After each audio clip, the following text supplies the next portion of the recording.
Hello and welcome to this week's episode of Wisdom in the Best Books and Films, where we find bite-sized nuggets of truth and use them to become better people. This week I am excited to share with you an article that I had published in the Tulsa World a few years ago here in Oklahoma. It was at the time a very prominent thing in the news that they were trying to cancel some student loan debts that were going on. And I published this in opposition to that, even though I had student loans and still do have a little bit left. But I thought it would be fitting to share on this podcast because it has a story about food stamps. And recently in the news with all the government shutdown is the food stamp program running out of money. And we are seeing a lot of cases where people that really don't have any reason to be on food stamps that are complaining about how taxpayers aren't going to keep paying for their food.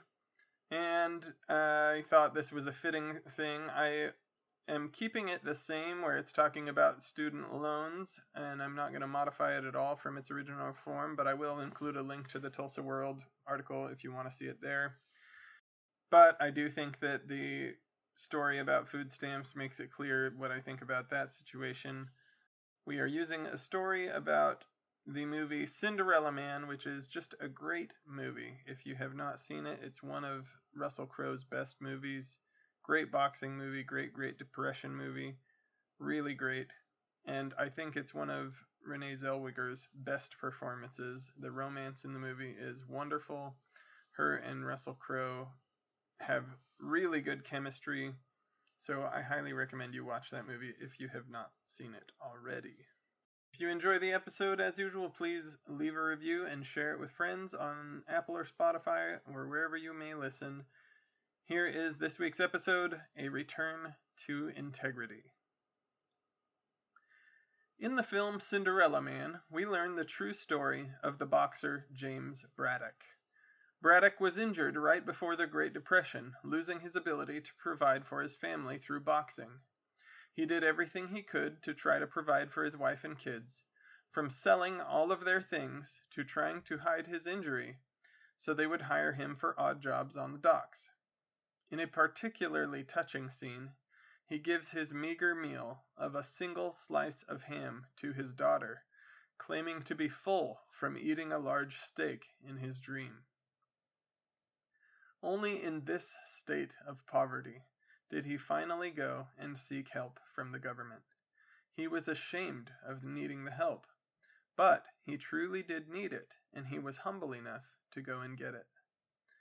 Later, he is able to get a second chance at boxing and makes more money than he has in years at the docks. He then takes a big wad of cash to the lady who gives out government money for the exact amount she had given him through the years. James Braddock, the real man, not just the actor in the movie, felt a sense of debt to those who had helped him get through a difficult time, and that drove him to pay back that debt. He was a man of extreme integrity in a time when integrity had a high value. Let's contrast that with today's culture. When I was in college about 15 years ago, I was a recently married student who was scraping by as well as I could, but also taking out loans to pay for my college tuition. My wife and I attended a party with some friends, and one of them flippantly joked, "Should we use your food stamps or mine to pay for the food?" What was a shameful sign that you couldn't provide for your own family during the Great Depression had become an entitled joke in a couple of generations. The joke shocked me, as I was not on food stamps, nor had I considered trying to get on them. I would take out loans to supplement my funds and pay them back as I got the opportunity. I am still paying off some of those loans to this day. Today, many seek openly to have their debts canceled, debts they voluntarily entered into to obtain their educations. Not only did they choose to pursue that education, they chose the topics they would be educated on. Apparently, they thought the expense worth the money before they took on the debt. By comparing that with James Braddock, who was not required to pay back his debts, you see how far our sense of duty and responsibility has fallen. I believe it is time for a return to integrity, to being true to our word. The sad thing is, the more of us who act entitled and take what we are not owed when we do not need it, the more people will assume that those who genuinely do need it don't. There are many who truly need help all around us. The only efficient way for us to identify those in need is to incentivize responsibility, both in our local community and in national policy. One thing that would help make that happen is for people who still have student debts to contact their congressmen and senators and tell them that we do not want their debt forgiveness. We want to be treated like trustworthy, dignified men and women. Did you enjoy this week's episode of Wisdom in the Best Books and Films? If so, I would ask you to please go and share with anyone that you can think of who may benefit from these topics.